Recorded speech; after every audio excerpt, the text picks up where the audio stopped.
He didn't speak much, even though he was a millionaire. He didn't like showing off. His clothes were simple, his car was clean but not expensive. What made James rich was his sharp mind and his calm nature, but what made him human was his love for his 10-year-old son, Adam. It was a Friday afternoon. The sun was warm, the school bell rang, and James waited outside the school gates like he always did. He leaned against his car, checking the time on his phone. He smiled. Adam would be out any minute now. Children began running out. Some waved goodbye to their teachers, some jumped into their parents' arms. James kept his eyes on the door. Then, something strange happened. A boy walked out of the gate. James blinked. The boy looked exactly like Adam, same face, same dark brown hair, same small nose, same sharp eyes. Even the way he walked, it was so similar. James stood up straight. His heart beat faster. The boy wasn't Adam, but he looked like him. No, he looked like James when he was young. James watched as the boy looked around, searching for someone. Then an old, beat-up car pulled up. A tired-looking woman stepped out. She was thin, her clothes were worn. Her eyes looked sad, like someone who had cried too many times. The boy ran toward her and hugged her. James felt cold. He stepped forward without thinking. He wanted to hear what they were saying, but they got into the car quickly. James stood still, staring at the car as it slowly drove away. He didn't move for a long time. Was this a dream? Was he seeing things? Then he heard a familiar voice. "Dad!" It was Adam running toward him with a big smile. James quickly smiled back, trying to act normal.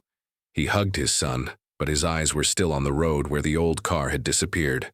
"Let's go, buddy," he said. They drove home. But James didn't speak much during the ride. Adam talked about his day, about a math test, about a game he played with his friend Max. But James only nodded. His mind was somewhere else. That night, after Adam went to bed, James sat in the dark in his study. He didn't turn on the lights. He just sat there, remembering the boy's face. There was no mistake. That boy looked like him, exactly like him, and he looked like Adam too. James opened an old photo album. He looked at a picture of himself as a child. Same eyes, same smile. He whispered to himself, "Who is that boy?" Then something else hit him. The woman. He had seen her before. Her face felt familiar, but where? He went to his computer and opened his old company records. He searched the employee list from 11 years ago. So many names, so many faces. But then, he found one. Her name was Elena Gray. He clicked on her file. There was a small photo. His hands froze. It was her. The woman in the car, the tired eyes, the same face, but younger in the photo. She had worked in his company 11 years ago. James leaned back in his chair. His mind started racing. Was the boy her son? Was he James's son too? He couldn't remember much about Elena. She worked in the finance department, quiet, focused. She left the company suddenly. Why? James couldn't sleep that night. He lay awake, staring at the ceiling. Beside him, his wife Claire slept peacefully. She had no idea what was going through his mind, and James didn't know how to tell her. He wasn't even sure what he had seen, but one thing was clear now. This wasn't a mistake. That boy wasn't just a random child. James felt it deep inside. He was connected to him in some way, and tomorrow he would find out the truth. James woke up early the next morning. He hadn't slept much. His mind was full of questions, and one name kept echoing inside his head. Elena Gray. He remembered the photo from his office files. She was the woman who got into the car with the boy who looked like Adam. And now, a bigger question troubled him. What if that boy was his son too? James didn't want to guess anymore. He needed answers. He called someone he hadn't called in years, a private investigator named Michael Dane. James had hired him once in the past for a company case. Michael was smart, quiet, and trusted. James sent him a message. "I need to know everything about Elena Gray. She used to work at my company 11 years ago. She has a 10-year-old son. Find out where she lives, where she works, everything. Within 2 hours, Michael called back. I have an address. She lives in a small apartment in Eastwood. Works part-time at a grocery store. No husband. Raises. The boy alone. James sat quietly, his heart heavy. He whispered, and the boy's name. Eli Gray. James dropped his phone on the table. He stared at the wall for a long time. Eli. Adam. Same age, same face. Both born just months apart. The pieces were falling into place. But James still didn't understand why Elena had never told him anything. Why she disappeared so suddenly. Why she raised a child alone all these years. He needed to see her. But not yet. First, he needed to talk to someone else. Someone who had been by his side back then. His oldest friend, David Carter. David had worked with James since the beginning. He was the company's legal advisor, sharp, loyal, and careful. James met him at the old office cafe. They sat across from each other. David smiled. You're up early. What's wrong? James didn't smile back. He leaned forward. Do you remember Elena Gray? David's smile faded. He sat up straight. That name again, James said quietly. I saw her yesterday. She has a boy. He looks like Adam. He looks like me. David looked away. He took a slow breath. I need to know the truth, James said. David didn't speak for a while. Then he whispered, James, there are things I never told you. James felt his chest tighten. David looked down. 11 years ago, Elena came to me. She said she was pregnant. She wanted to speak to you, to tell you everything. James leaned forward. Why didn't she? Because I stopped her. James's voice shook. You what? David looked ashamed. You were about to marry Claire. Your company was growing. Everything was perfect. I thought, if she told you, it would destroy everything. James stood up, angry. You had no right. I did what I thought was best. For your future, your family, your success.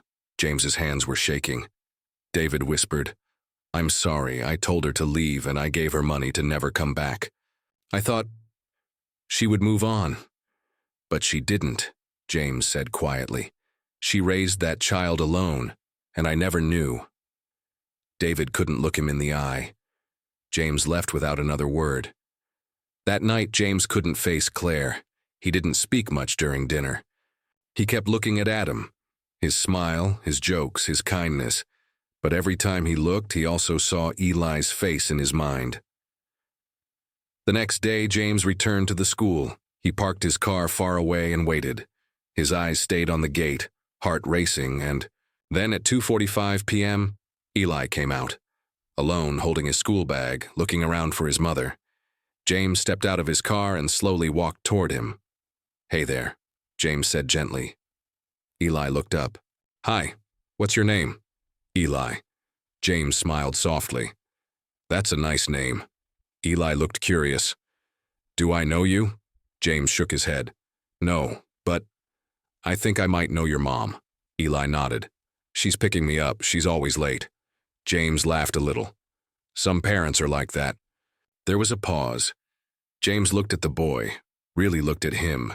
The eyes, the voice, even the way he rubbed his hands when he was nervous. It was all so familiar. Do you like soccer? James asked. Yeah, I'm the best on my team. Eli smiled proudly. James smiled too, but his eyes were sad. Before he could say more, the old car pulled up again. Elena stepped out, hurried and tired. Her eyes widened when she saw James. She stopped in her tracks. The look on her face said it all. James took one step forward. We need to talk, he said. Elena stood still near the car. Her eyes were wide, her mouth slightly open. It was like time had frozen. She had not seen James in over 10 years. And now, here he was, standing right in front of her, talking to Eli. Her hands shook as she held the car keys. James walked slowly toward her. His voice was calm but firm. Elena, we need to talk. She looked down at Eli, who was watching them, with innocent curiosity. Get in the car, sweetheart, she said softly. But Eli tried to speak. Now, she said again, gently but firmly. Eli obeyed and sat in the back seat, still glancing at James through the window. Elena took a deep breath. She turned back to James. "What do you want?" James didn't waste words. "Is he my son?"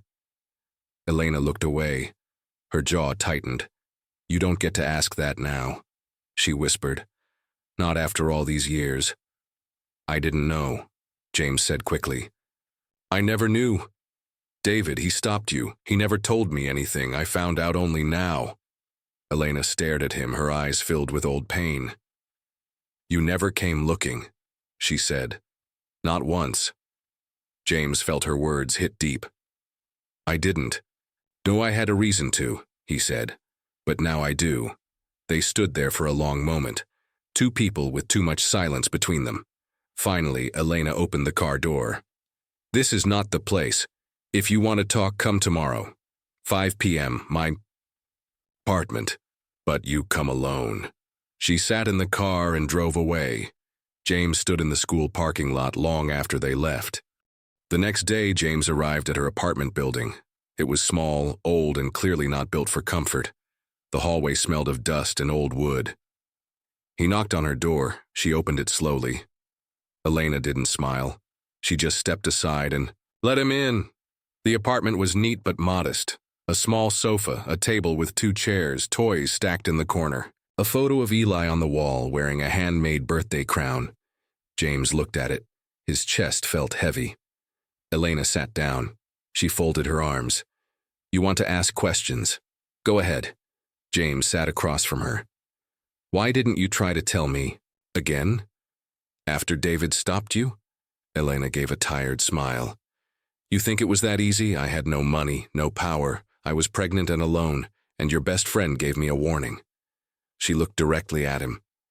"He said if I came back to you, I would regret it."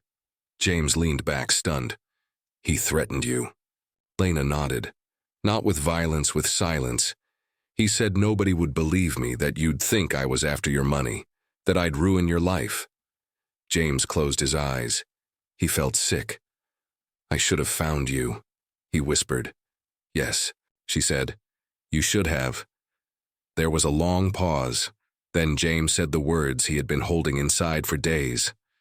"I want to be part of his life." Elena looked at him sharply.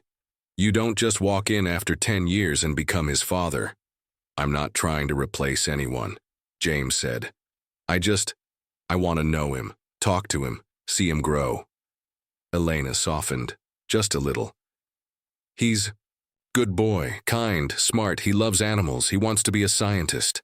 James smiled, a little proud without meaning to. "That sounds like Adam." Elena raised an eyebrow. "Who's Adam?" "My other son." The words made the room go quiet. Elena blinked. "You have another child?" James nodded. 10 years old, born a few months after Eli, I think. His name is Adam." Elena looked away. Her face fell. "So it's true. I really was just forgotten." "No," James said firmly. You weren't." "I didn't know, Elena, but now I do. And I won't walk away again." Later that night, James sat alone in his car outside the apartment. He didn't drive away. He just sat there thinking. Then he did something he never thought he would. He drove to a 24-hour clinic. He spoke to a nurse at the counter. "I need a DNA test," he said. "I have a strand of hair. Can you test it against mine?" The nurse looked confused. "Is it for your child?" James nodded slowly. "Yes, I just need to know." 3 days passed. James was at work when he got the call. "Mr. Carver," the nurse said, "we have the results. You're a 99.9% match." James's hand gripped the edge of the table. "Eli is your biological son."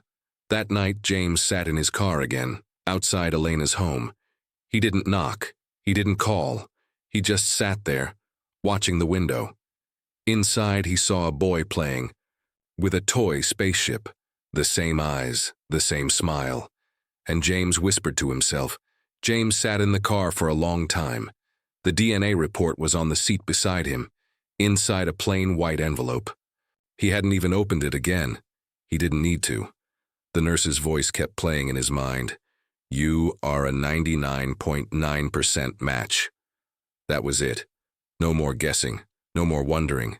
Eli was his son, his blood, his boy. But now came the hard part. What to do with that truth? The next evening, James stood outside Elena's door again. He took a deep breath and knocked. She opened the door slowly. Her face looked tired, maybe even nervous. You came back, she said. I have something to show you, he replied, holding out the envelope. Elena took it without a word. She walked to the table, opened the letter, and read the result. She didn't cry. She didn't speak. She just stared at it. James waited. After a long silence, she looked up. I already knew. But now, it's real. James nodded. What happens now? Elena sighed deeply. Now, we decide how to tell a 10-year-old boy that the man he met outside school isn't just a stranger. That weekend, James and Elena sat together in a quiet park. Eli was playing nearby, chasing butterflies and laughing like any other child. He had no idea what was about to happen. Elena looked at James. Are you sure you want to do this? I have to, James replied. He deserves to know the truth, and I want to know him. They called Eli over. He ran and dropped beside them on the bench, still smiling. Elijah, Elena began softly, we need to tell you something important. Eli's smile faded slowly. Am I in trouble? James shook his head. No, not at all. Elena reached for his hand. You remember James? Eli nodded. Yeah, from school. You know my mom. James took a deep breath. Eli, I'm your father. The words hung in the air like thunder. Eli stared at him, then looked at Elena, then back at James. You're my... What? Your real dad, James said gently. We did a test. It confirmed it. Eli blinked hard. But I thought I didn't have a dad. You do, Elena said softly. I didn't tell you before because I didn't know how, and I didn't want to confuse you. Eli looked down at the grass. He wasn't crying. He was just trying to understand. So why weren't you there? He finally asked James. All this time? James felt that question cut deep. I didn't know you existed, he said truthfully. Someone kept it from me. But now that I know, I want to be in your life. If you'll let me. Eli was quiet for a while. Then he whispered, Can I still live with Mom? James smiled, his eyes wet. Of course, I'm not here to take you away. I just want to be part of your world. Eli nodded slowly. Then, without warning, he hugged James. It wasn't a long hug, it wasn't loud, but it meant everything. Over the next few weeks, James visited Eli often. They went to the zoo, played video games, and even built a small treehouse in the backyard. Eli laughed more. Elena smiled more. And James, he felt something inside him finally start to heal. But there was one thing James hadn't done yet. He hadn't told Claire, his wife, and Adam's mother. One evening, James sat at the dinner table with Claire and Adam. He couldn't pretend anymore. It was time. Claire, he began quietly, there's something I need to tell you. She looked up from her plate. What is it? James looked at Adam, then back at her.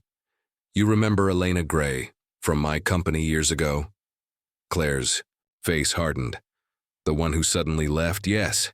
She had a son. His name is Eli. He's 10, and he's mine. The silence that followed felt like an earthquake. Claire's fork dropped on her plate. What? She whispered. James continued. I didn't know. I swear. I only found out recently. I did a test. He's mine. Claire stood up. Her hands shook. So you cheated on me before we got married? It was before we were serious, James said quickly. I didn't even know she was pregnant. Her life was pushed away from mine without me ever knowing. Claire stepped back. You Have another child, and I'm just finding out like this? Adam looked confused. What's happening? James stood up and knelt beside Adam. Buddy, you have a brother. His name is Eli, he's your age, and he's amazing. Adam blinked. I have a brother? Claire stormed out of the room, tears in her eyes. James didn't follow her.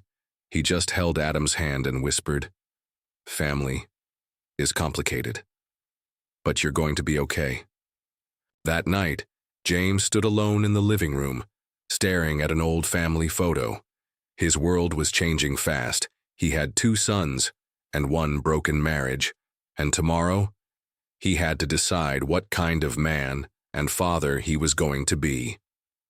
The house was quiet. Claire hadn't spoken to James since that night. She stayed in the guest room. Doors closed, eyes cold. James didn't push her. He understood. The truth had shaken everything. And Adam? Adam had 100 questions in his small heart. He asked them slowly, one by one. Does Eli like video games too? Can we play together? Someday? Did you love his mom? Are you going to leave us? James answered them all with patience. No, I'm not leaving you. Yes, Eli is amazing. And no, loving you and your mom is never going to change. Meanwhile, Eli was asking his own questions. Why didn't I have a dad before? Does that mean I was unwanted? Will I have to move away? Will I get to meet my brother? Elena did her best to answer, but it wasn't easy. Every answer pulled at her heart. Every question reminded her of the years she had spent, raising Eli alone.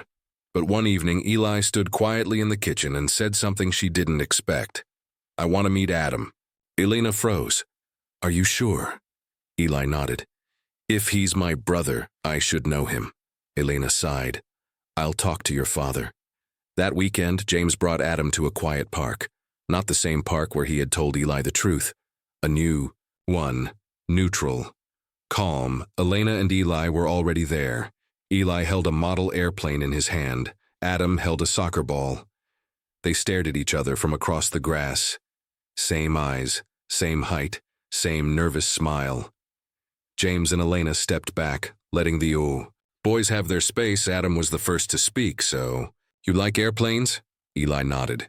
Yeah, you like soccer? Yeah, want to play? Eli hesitated, then nodded. They started kicking the ball slowly. Not much talking, just moving, feeling, testing each other like mirrors. And then, laughter. Real, loud, joyful laughter. They didn't talk about family, they didn't talk about blood. They just became 2 boys who liked the same games, the same jokes, the same everything. James watched them, his eyes filled with tears. I missed 10 years. He whispered. Elena stood beside him. You still have today. Later, the 4 of them sat on a park bench eating ice cream. James said, maybe next time we can go to the museum, the one with the space shuttle. Adam said, cool. Eli said, can we go together again? Elena looked at James. Yes, she said softly. You can. But while this new connection grew, things at home were not healing. Claire was still silent. Her heart was torn. She watched James come home late, smiling. She saw the pictures of Eli he kept on his phone. She heard the way Adam now talked about his brother, and slowly bitterness crept in. One night she finally spoke. We were a family, she said.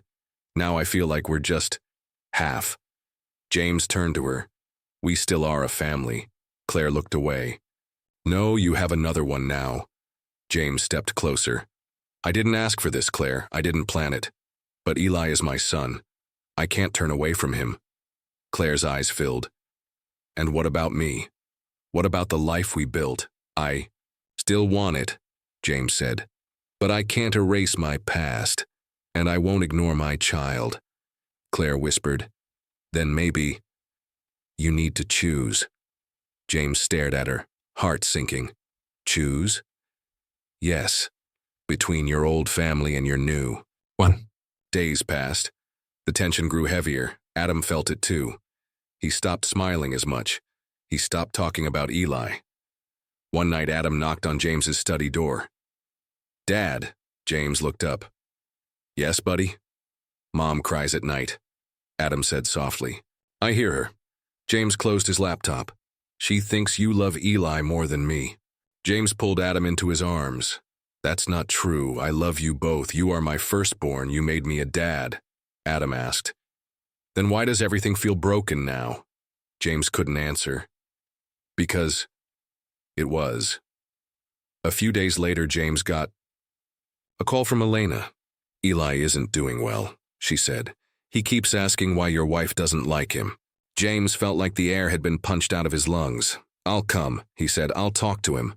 That evening, James sat with Eli on the edge of the bed. I want to come live with you, Eli said suddenly. James froze. Why? Eli shrugged. Because I feel alone, and I want to be where you are. James smiled sadly. I want that too. But things are complicated. Eli looked down. Because of her? Your other family? James nodded slowly. It's not your fault. It's just grown-up mess, Eli whispered.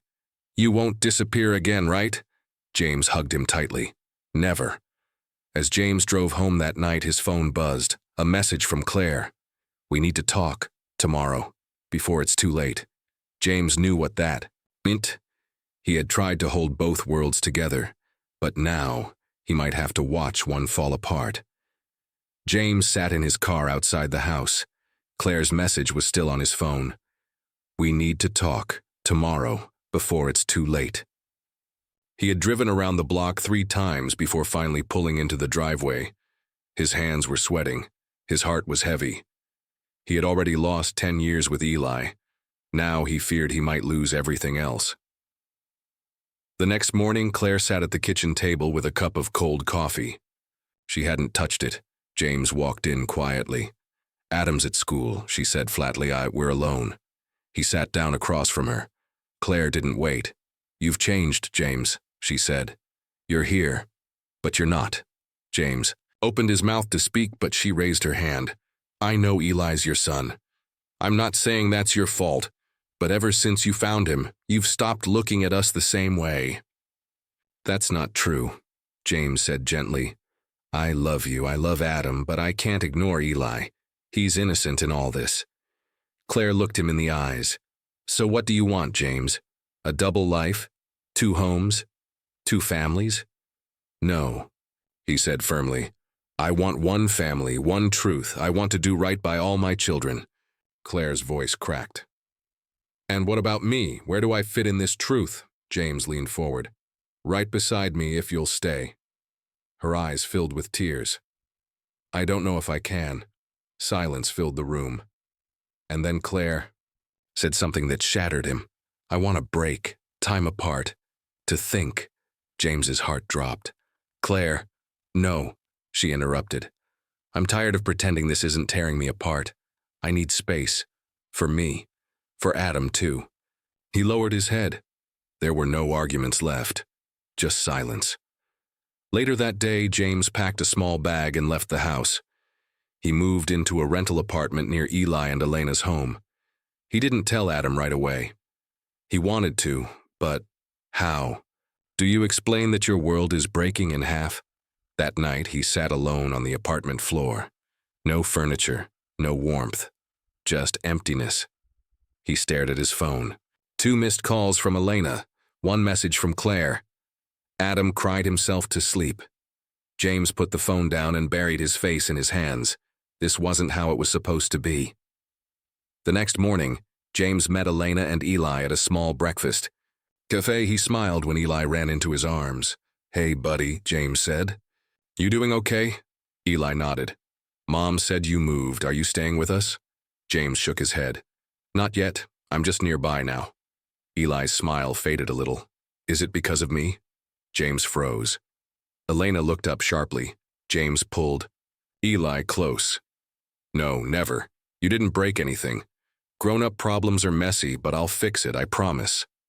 Eli whispered, I just want us to be together. James looked at Elena. She didn't say anything, but in her eyes he saw the same silent pain. Meanwhile, at home, Adam was angry. He didn't say it. He didn't shout. He just became quiet. Claire noticed it. The way he looked at the door. The way he avoided her eyes. Finally, she sat beside him on the couch. "Adam," she said softly, "you can ask me anything." He didn't speak for a moment. Then, "Is Dad gone forever?" Claire's voice broke. "I don't know. I hope not." Adam looked away. "Is Eli better than me?" Claire hugged him tightly. "No, you're both just different and loved."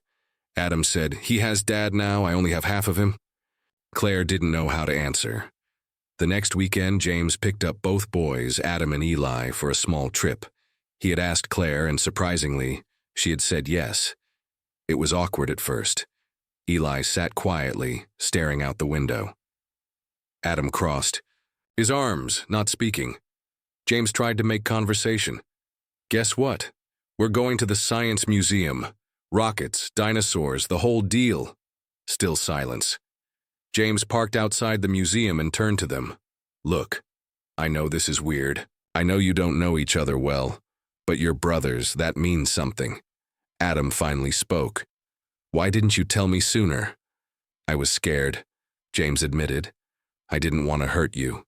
Eli added softly, "I didn't want to take anything from you." Adam looked at him. Their eyes locked for a moment, then Adam said, "Let's see who runs faster." Eli blinked.